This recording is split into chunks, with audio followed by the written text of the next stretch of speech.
Okay, so I finally got the Powermac G3 up and running. All it was missing here was a hard drive, and I just used a 250 gig serial ATA hard drive I had laying around. But before I could do that, I had to wait on this little adapter here to ship. And it's just it's an IDE to serial ATA adapter. So I was waiting for that in the mail, and yeah, once that came in, I was able to put in the hard drive, and I downloaded a copy of OS 9 2.2 off of Macintosh Garden, burnt it to a disk with my G5. One thing I was really happy about was being able to hook it up to the receiver and get sound out of these speakers. So I've actually got a headphone jack with a splitter. For the G3, I've got a headphone jack with a splitter back here. This is actually the cable. So there's a headphone, this runs to the headphone jack. This runs into right here. And then for my G5, I've got this optical cable. So the G5's got the optical cable, Powermac G3's got the headphone cable, and you know, they're both hooked up, so I can actually switch between all the settings here. I think that's my G5, that's the G3, and that's my CD player. So I've got 3 separate sources of audio hooked up there. I couldn't hook it up to my cinema display, which I have back here, because it has a DVI. It takes DVI, and the video card, the 128 Rage, which is right here, is analog only.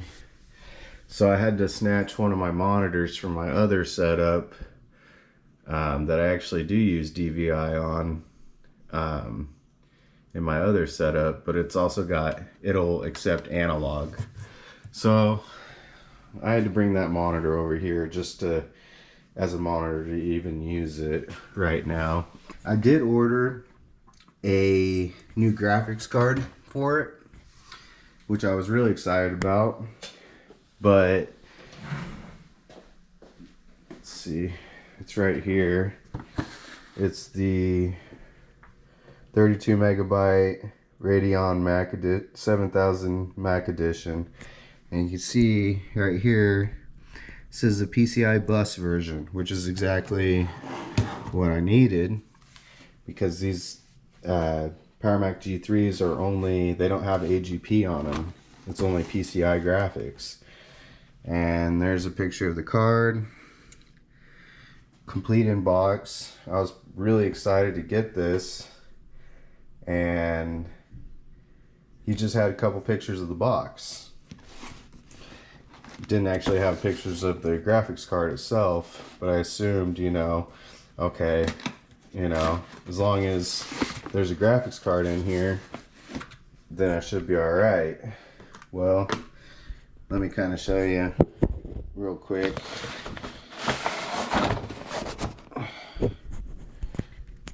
What I actually ended up getting.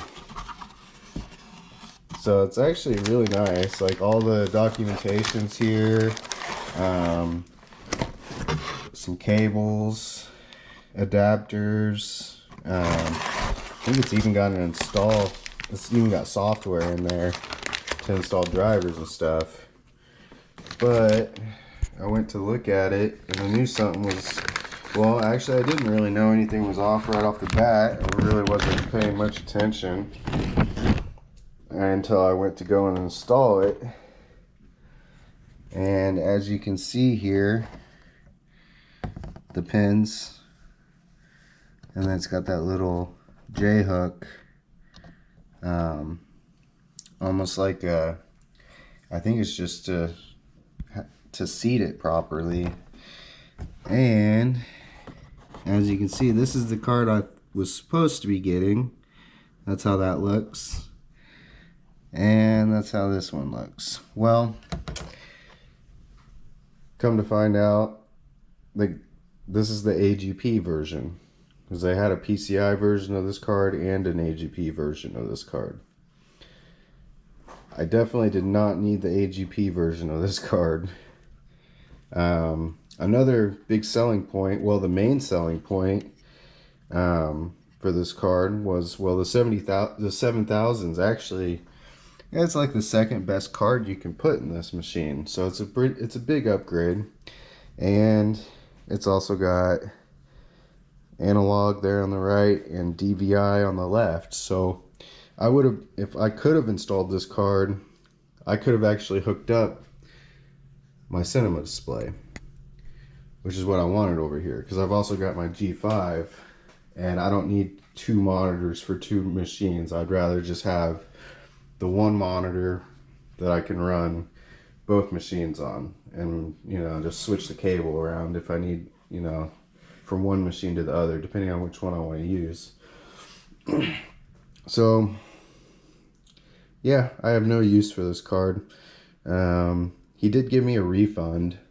I sent him some pictures and said, well, you sold me the AGP cards in here, and he didn't know what happened or how that happened or whatever, but yeah, he asked if I wanted a discount, and I said no, I want a full refund, because I was prepared to send this back to him, and I don't think it was even worth his time for me to send it back to him.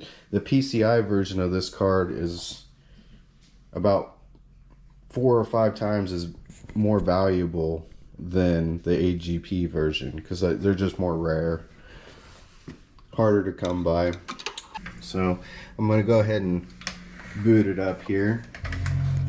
When I first showed this computer, I took a guess thinking that maybe it had the 300 megahertz G3 in it with, I don't know, what, 3, and I thought maybe 386 RAM.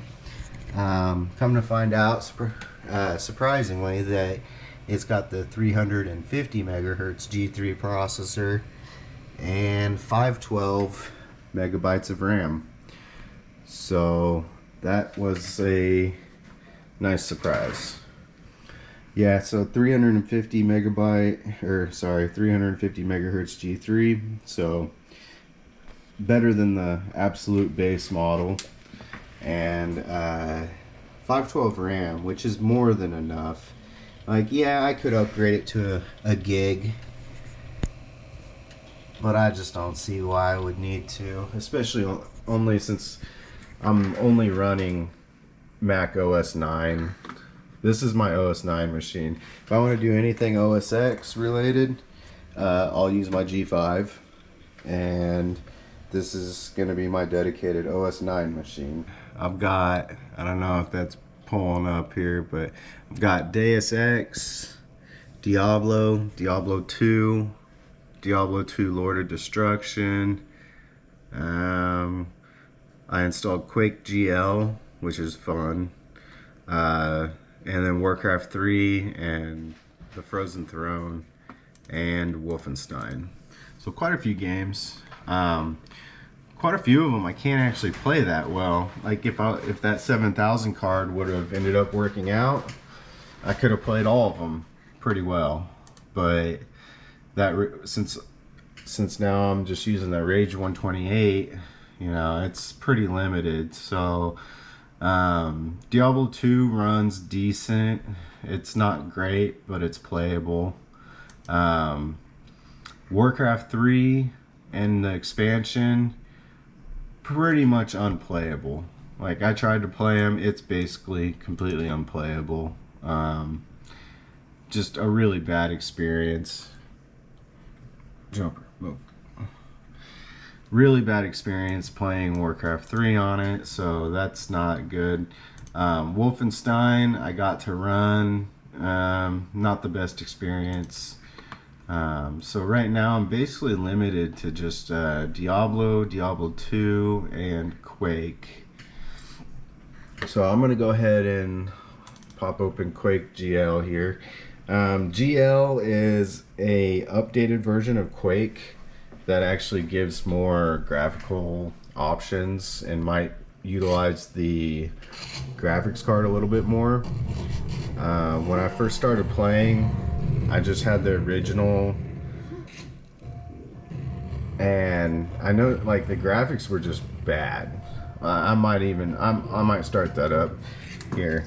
I'll actually start that one up for you first, and then I will show you Quake GL just to show you the difference, because it was I mean, it was still fun, but I was reading about, I was doing some research on Quake, and I read somewhere that there was an updated depending on what version of Quake you had, you might have different graphics options, and the GL one, or GL, took more advantage of the graphics card than the original. So yeah, I think it tops out at 640 by 480. And I mean, it runs really good. It runs really well. But it just doesn't look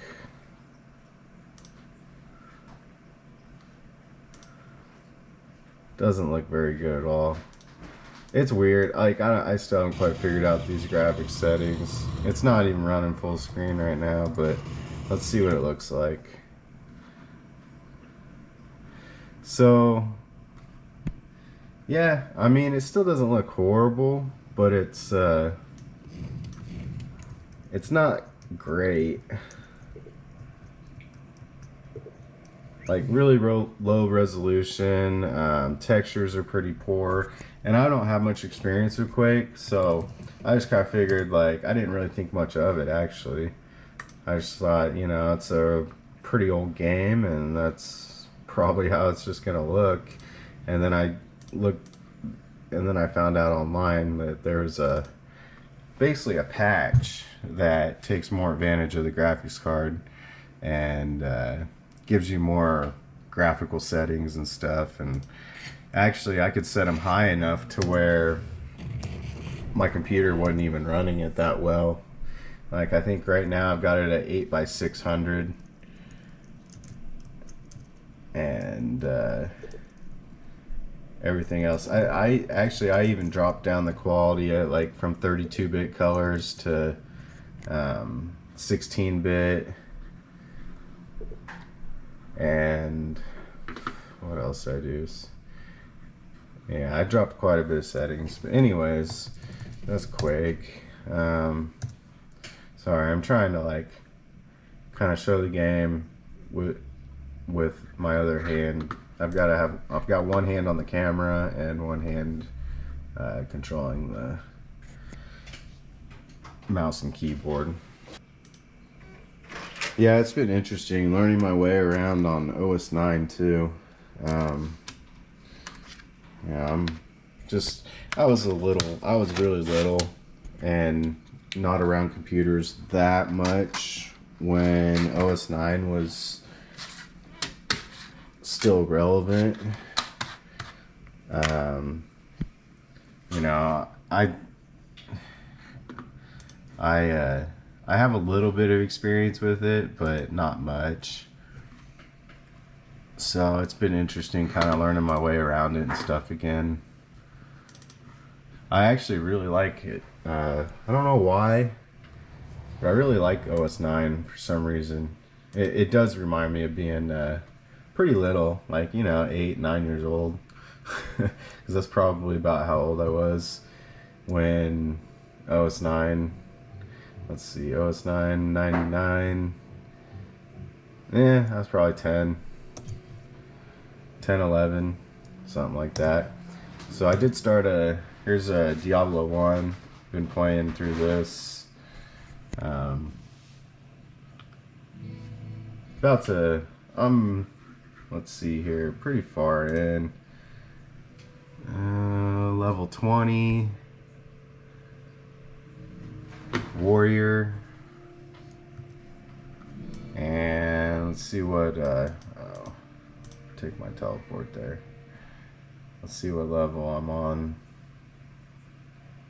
It's been pretty fun. I'm gonna play through this before I go to Diablo 2. But I'm actually more excited to play Diablo 2 just because that's the game. I've sunk a lot of hours into Diablo 2. I know how fun it is. I put it on here to test and just to see how it ran, and it ran pretty good. And I almost got sucked into it, playing it again. Like, I almost didn't want to quit because it's just that kind of game. But you know, Diablo 1's a lot of fun too, but there's a lot of quality of life things that they added in the second one. So I'm on level 12 with a level 20 warrior here. I'm gonna walk over here and try not to get killed. If I do, it's not a big deal because I guess I have a save file. But oop. Yeah, it's getting pretty tough. Like,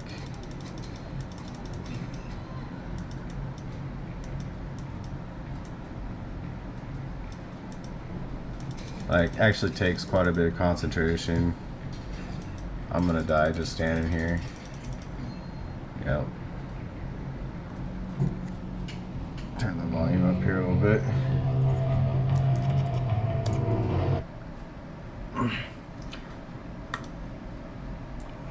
But yeah, just been installing games, seeing what works with the Rage 128, what doesn't. It's only a 16 megabyte video card, so this, when I got into computer gaming, you know, the hardware was already beyond what this computer does. My first computer was an iBook G3 900 megahertz. So 900 megahertz versus 350 megahertz, and then I think even that laptop had a 32. It might have been 16 megabytes, but I think it was a 32 megabyte card. Either way, I remember playing Warcraft 3 through the single player on that laptop, and it ran it good, like medium graphics, you know. So even my very first laptop I ever had, like in 2001, was better for gaming and stuff than this Powermac is. But yeah, so it's almost like going back and seeing like gaming from in earlier, like these would have been games that I definitely would have never been around. Like, I wished I would have been around, but people just, your average people didn't really have this kind of hardware back in '99.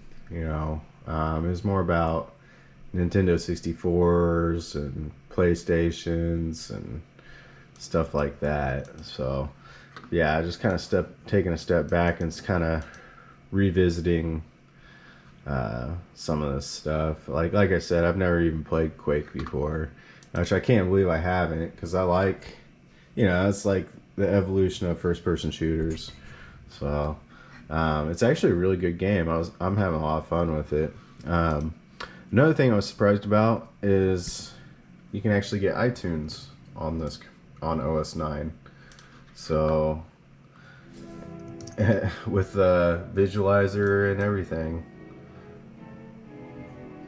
So that's kind of cool. Got the audio coming out of these JBL speakers.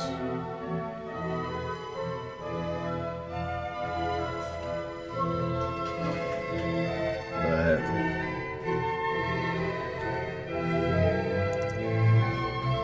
get the full screen effect going on here. It's kind of impressive, actually, for a little 350 megahertz G3 Powermac.